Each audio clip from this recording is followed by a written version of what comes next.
day that they called with the MRI results to Mike arriving was 5 months. From the moment that they did diagnose Mike, they put him on a variety of medications that they themselves have terrible side effects.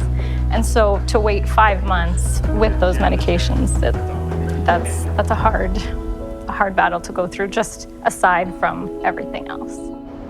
Nothing gets better while you just sit there waiting at home. And then it's stressful trying to find a place from the other side of the continent and where you're going to stay, who's going to take care of the kids, can you travel as a family, all sorts of accommodations, and then just even being in another city you've never been in before for 8 weeks. It's a lot. Radiation is an important treatment for cancer. About 2/3 of patients diagnosed with cancer get radiation at some point. This is one form of radiation that's a little different. What we're doing is we give a little dose every day, and it builds up over time because your body remembers every piece of that dose. So we do it over a number of weeks typically for most patients to get the treatment, because we can't give it all in one shot today. A regular radiation beam goes in one side of the body, out the other, treats everything in between. Protons are different. They go in at a lower dose, they stop at a point I prescribe, and give no radiation beyond that. That allows for reduced side effects because we're not treating normal tissue.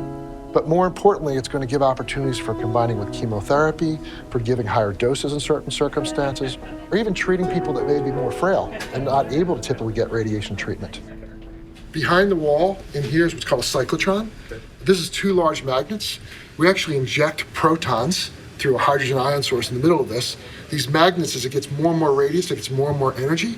It gets up to 230 million electron volts, which is 2/3 the speed of light, and then goes down this beam line, which is about a soccer field length. There's a vacuum tube in the middle of this, and these are magnets that keep the protons in the middle of it. That travels down this beam line about a soccer field length, and it can be directed into each room going forward.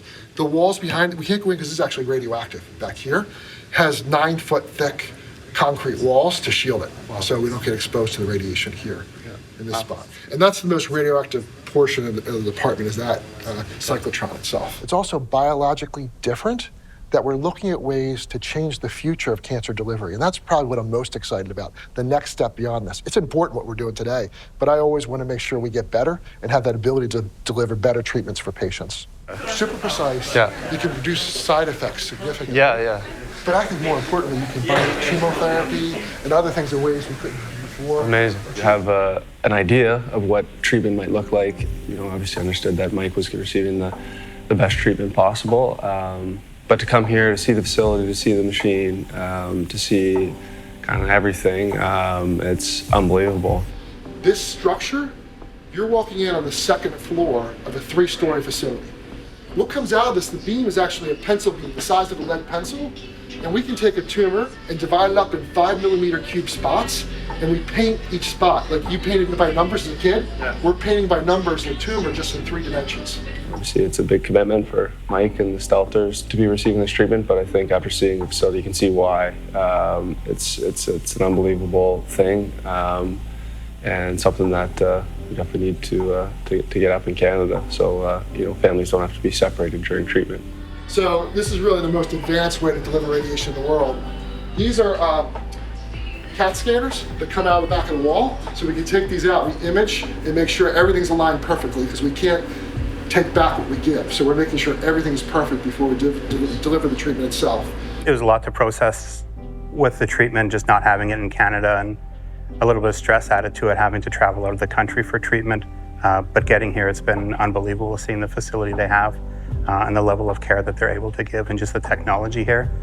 It really feels like I'm getting the best treatment in the world right now. Yeah, so basically these buildings, you have to build the foundation first, bring the equipment in, then build the rest of the building around it. My involvement is really setting the stage for Mike getting ability to have this treatment here at Penn.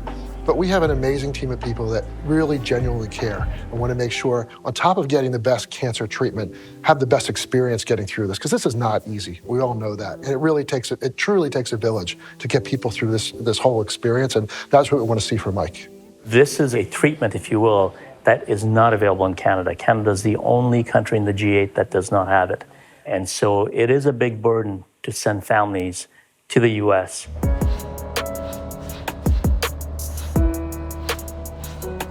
So having this in Edmonton working with the University of Alberta, bringing our centers of excellence around artificial intelligence, we know that this would be a world-class facility that can be spun out of Edmonton, and it would have Ben's name associated with it.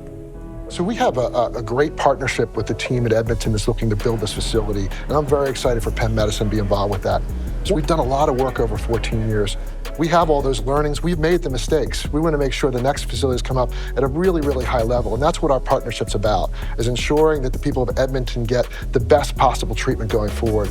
The center they're talking about building there is absolutely state-of-the-art. This is what's called a small animal radiation platform. We took all the shielding off. It's on rails. I can actually move it. Where we can put animals on this platform. This is a CAT scanner that can take images. And we're working on something called flash radiation, which is ultra-high dose radiation.